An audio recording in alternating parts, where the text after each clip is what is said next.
Et yo tout le monde, ici Vemaillé. Aujourd'hui donc on se retrouve pour une nouvelle vidéo, une nouvelle critique de film. C'est sûr qu'il y a plus de critiques de films en ce moment que de critiques de séries, mais l'actualité cinéma est plus importante et plus conséquente que l'actualité série dans ce que je regarde moi. Et donc on se retrouve donc pour une critique d'un film sorti très récemment, au moment où je vous parle. Donc le 7 avril, certainement cette vidéo sortira le 8 ou le 7, donc ce jour-là, aujourd'hui ou demain. Donc c'est une critique d'un film qui se déroule en deux parties, qui est un film typiquement français, qui est d'ailleurs je pense un plus dans ce type de film dont je vais vous parler, qui est sorti comme je vous dis très récemment puisqu'il est sorti le 5 avril 2023, donc il y a mercredi dernier, dans le moment où je vous parle, et qui raconte qui suit l'histoire d'un livre. Donc c'est une adaptation d'un livre d'un auteur français que nous avons donc déjà pu voir dans un film américain. Et donc je pense que je peux vous dévoiler de quel film on parle parce que c'est un film hyper important en ce moment et hyper intéressant. Donc c'est Les Trois Mousquetaires d'Artagnan, le film en première partie sur le personnage de d'Artagnan. Donc c'est bien sûr une adaptation du roman Les Trois Mousquetaires d'Alexandre Dumas. Une adaptation plutôt fidèle, je dirais, et plutôt très intéressante.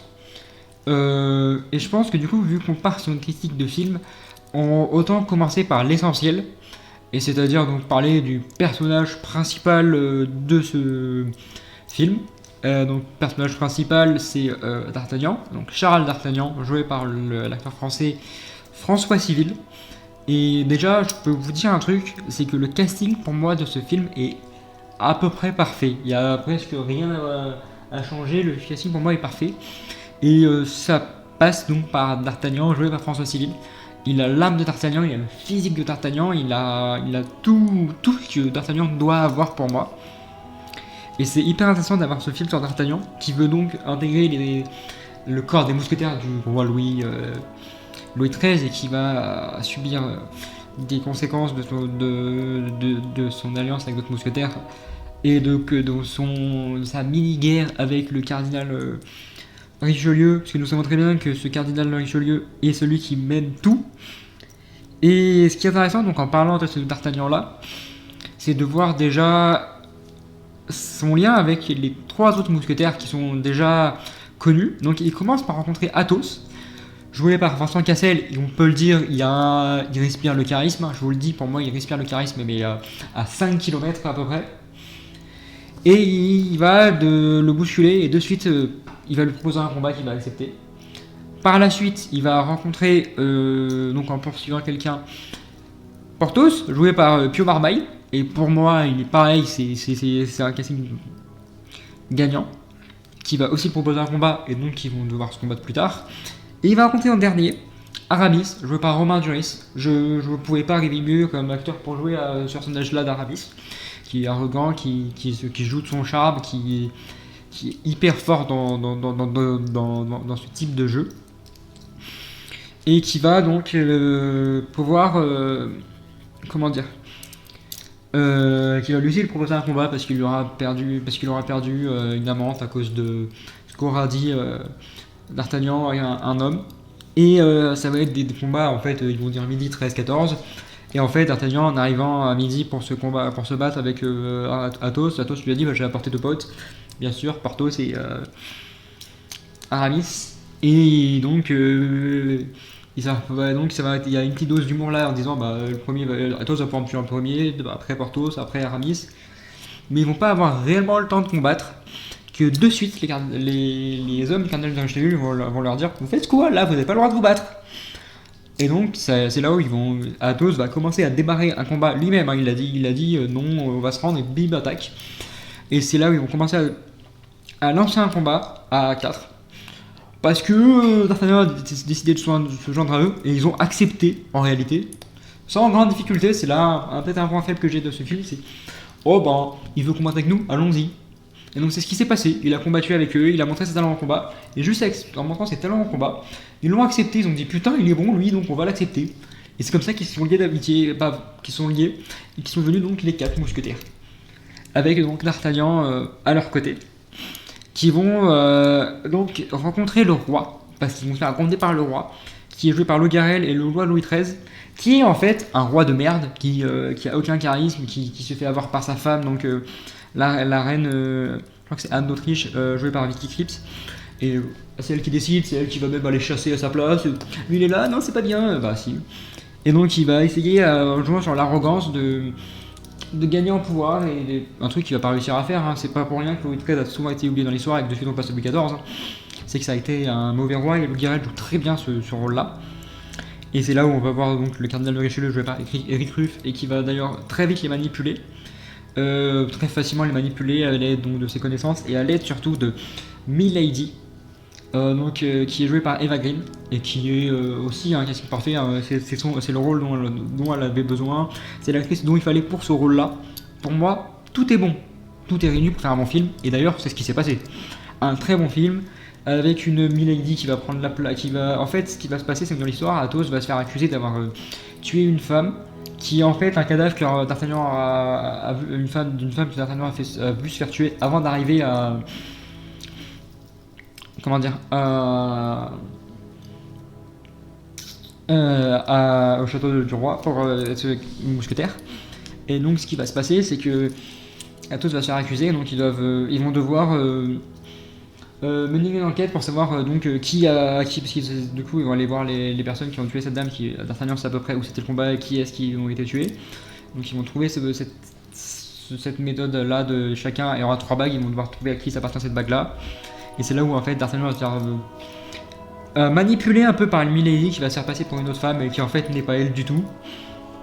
Et qui va mener d'ailleurs un combat plutôt intéressant avec elle, donc il va devoir se faire soigner par la femme qui l'héberge, donc c'est Constance Bonacieux, une femme qui est jouée par Lina Coudry et dont D'Artagnan est éperdument amoureux depuis le premier regard. Hein. Et ils vont devoir faire ça pour sauver Athos et l'innocenté, et qui lui en fait va se faire sauver par son frère plus loin et qui rejoindre les protestants, ce qu'il ne va pas faire d'ailleurs. Et il y a une autre mission que D'Artagnan va devoir mener suite à d'autres morts qui se sont passés, et les mousquetaires sont accusés de ces morts-là. Donc D'Artagnan, qui n'est pas mousquetaire encore, va pouvoir sortir de là, et Constance, qui est la messagère de la reine, va dire et bah, la reine à un moment donné elle a donné à Buckingham, donc, qui est joué d'ailleurs par Jacob Fortune Lloyd, son collier de perles, et le roi veut au mariage de son frère Gustave donc, de France, qui est d'ailleurs joué par, si vous le trouvez de suite, Gustave de France est joué par... Ouh là là, que je vous le retrouve parce que c'est un bon rôle aussi, Gustave de France. Il est joué par qui? J'en ai pas 2 secondes pour vous trouver qui joue Gustave de France. Hop. Et donc, en attendant, hop, Gustave de France qui est donc... non, c'est Gaston d'Orléans qui est joué par... D'ailleurs, c'est pas Gustave, c'est Gaston, qui est joué par Julien Frison. Et donc à ce mariage-là, le roi veut que la reine porte son collier, et donc il faut que vous le retrouviez en Angleterre, et D'Artagnan va se finir seul, avant qu'Athos le rejoigne et l'aide. Et ils vont réussir à, même si Milady avait volé ce collier de perles, hein, parce que Milady aussi était là sous la demande du cardinal pour que la reine n'ait pas son collier et qu'elle se fasse tuer par le roi parce qu'elle l'a trompé. Et en réalité, ils vont réussir leur mission parce que D'Artagnan va, avec sa fougue, avec tout son attirail, il va se poursuivre en Angleterre Milady, et finir par avoir ce collier de perles, mais pendant que Milady saute à l'eau, et on va la penser morte, mais ça j'en parlerai plus tard, parce que je pense que pour les gens qui connaissent le personnage de Milady de Winter, vous savez très bien ce qui peut se passer avec elle. Et en fait, ce qui va se passer, c'est qu'ils vont venir en France pendant le mariage pour que la reine obtienne donc ce collier-là, et qu'elle le porte au mariage. Et en fait, en réalité, il y a une autre problématique, c'est que les protestants, dont le frère donc, de Athos, vont attaquer l'église avec l'aide du prêtre, ou la cathédrale où se déroule le mariage de Gaston de France. Et donc Athos va devoir, lui qui de base est caché, tout le monde pense qu'il va jamais revenir parce qu'il va se faire arrêter, et il va aller sauver le roi en allant tuer ses frères, en allant sauver son roi, en allant oublier son alliance avec sa famille et tout, et en allant sauver plus sa France catholique contre les protestants. Et donc ça va mener après une discussion en fait à cause de ça, déjà les mousquetaires vont tous se faire déclarer mousquetaires et tout, et même D'Artagnan va devenir lieutenant, je crois, des mousquetaires, il va devenir capitaine, ou il va avoir un gros... Ouais, lieutenant. Donc un gros rôle en tant que mousquetaire et tout, parce qu'il a sauvé le monde, il a un grand mousquetaire maintenant. Et il va se passer un truc, c'est que le roi au début il voulait, pourtant l'obligation d'Orléans, donc le frère du roi, et cardinal de Richelieu voulait que les protestants soient chassés de La Rochelle là où ils sont, ils soient tués et qu'ils déclarent aussi la guerre à l'Angleterre parce que Buckingham les aide. Et le roi a dit non, faut pas et tout, parce que il semble qu'il savait quelque chose entre la reine et Gaston et cet homme-là, peut-être un ancien amour que lui pensait mort. Et il va se passer que, en fait, à la fin, il va déclarer cette guerre-là parce qu'il est pas content qu'il y ait eu une attaque dans son église, dans sa cathédrale pendant le mariage. Oh, c'est une attaque à mon autorité, donc attaque. Et ça menait donc à la prochaine guerre qui va se passer dans le deuxième film. Et ça va surtout, c'est un film aussi qui nous laisse sur notre faim, parce que du coup, on a les hommes les protestants vont capturer Constance qui a compris une conversation entre eux et sur leur plan. Et donc D'Artagnan va s'en rendre compte, il va vouloir la sauver parce qu'il l'aime et tout.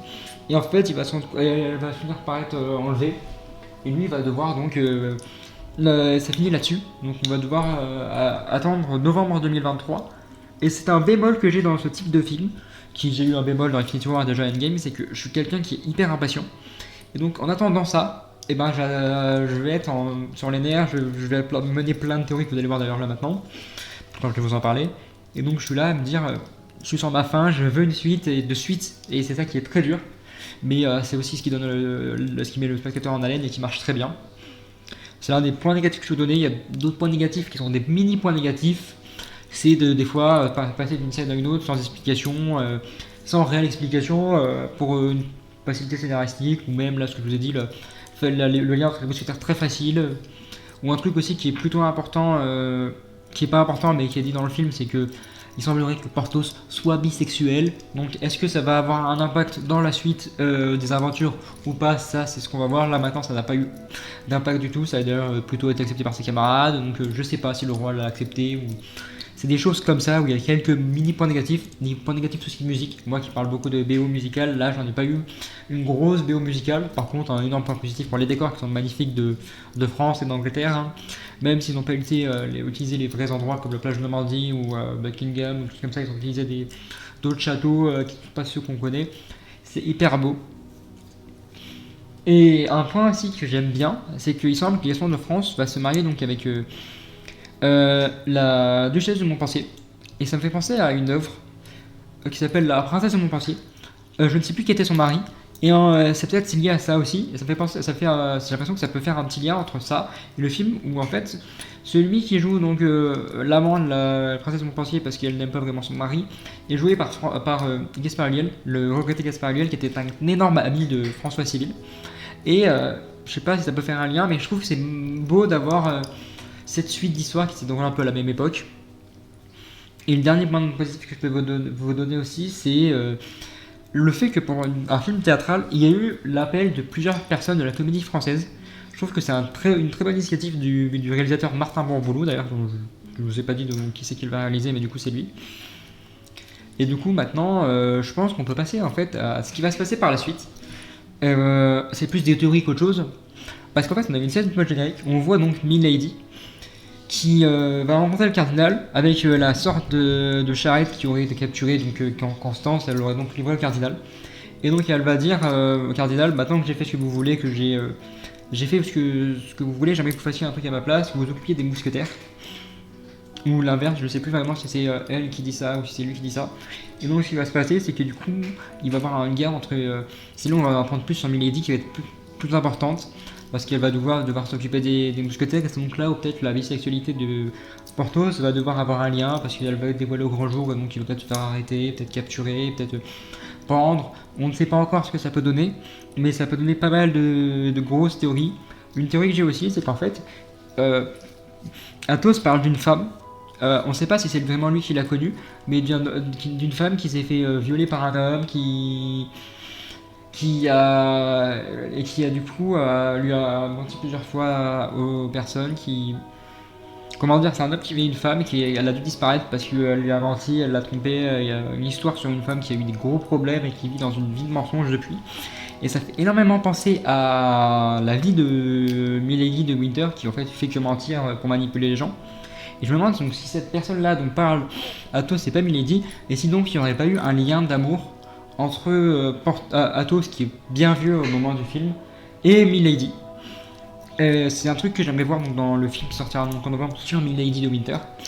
Et donc c'est une des théories que je peux avoir sur elle. Une autre théorie, c'est que donc elle va essayer de tuer Constance, et donc D'Artagnan va devoir faire une chasse énorme pour la sauver.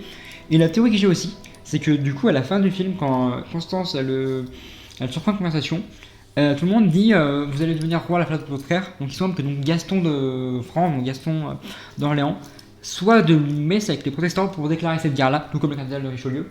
Et qu'en fait, donc l'ami dont parlaient les personnes pour avoir donné le cathédrale puisse être soit Milady, soit le cardinal, ou soit même Gaston d'Orléans, qui a donné ces cachettes-là pour dire aux gens venez sur mon mariage, qui se passe pas, que j'aille du coup, que le roi déclare donc la guerre aux protestants et que je réussisse donc mon coup, et que du coup le roi soit tué et que je vienne donc roi à sa place. Donc il semble qu'il y ait une sorte d'un trio entre le cardinal, Milady et Gaston d'Orléans, qui sont là pour lancer un projet contre les protestants, et donc avoir une guerre qui va donc se passer civile. Et donc c'est là où en fait ils ont un peu gagné sur la fin. Et donc c'est là où on peut se dire, est-ce que les mousquetaires, le deuxième film, le but ça va être donc qu'ils empêchent cette guerre et qu'ils aillent au fur de leurs aventures, donc déjà sauver Constance. Certainement que D'Artagnan va les forcer d'ailleurs, ses trois potes, alors Athos, Porthos, Aramis. Et ben en fait, faut qu'on aille sauver Constance parce que je l'aime et donc faut le faire. Soit il va partir seul, soit non. Et c'est donc un truc plutôt intéressant. Et la chose que je verrai certainement aussi, c'est dans le premier film, donc on a D'Artagnan, ça s'ouvre sur D'Artagnan qui est à cheval, qui traverse la prairie pour arriver donc vers Paris, vers Versailles. Est-ce que ça serait pas donc ce qu'on aurait aussi sur le deuxième film? On commence sur Milady et on finit sur Milady. Ce qui s'est fait d'ailleurs sur D'Artagnan, c'est qu'on a fini sur D'Artagnan donc, et Constance qui se fait enlever.